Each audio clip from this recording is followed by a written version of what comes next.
મહીસાગરમાં સુજલામ સુફલામ કેનાલમાં ગાબડું પડ્યું છે। 7 જિલ્લાના ખેડૂતોની જીવાદોરી સમાન આ કેનાલ છે।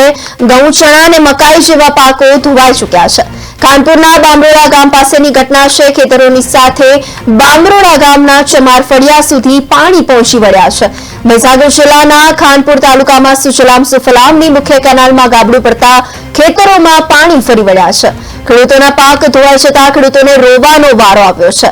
એક સાથે 7 જેટલા ગાબડા પડતા નીચાણવાળા વિસ્તારમાં પાણી ઘૂસી ગયા છે, જેને કારણે ખેડૂતોને નુકસાન વેઠવાનો વારો આવ્યો છે। ખેતરોની સાથે બામરોડા ગામના ચમાર ફળિયામાં આવેલા મકાન સુધી પાણી પહોંચ્યા છે।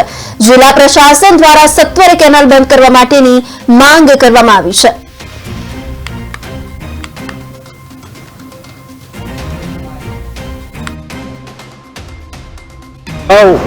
ચણા, મકાઈ, પછી ઘાસચારો આ બધું ડૂબીને બધું નાશ પામ્યું છે અને કેનાલ તૂટવાથી આ જે કેનાલની અંદર મોટા આખા ટ્રકમાં પથ્થર આવે એવા પૂરેલા છે। સાહેબ કોઈ સાંભળતા નથી। વારંવાર આ 7-8 વાર આવો પ્રશ્ન બન્યો છે, કોઈ સાંભળતા નથી આ વાતોને। ખાલી રિપેર કરીને અહીંથી ચાલ્યા ગયા છે અને ખેડૂતો મરી ગયા।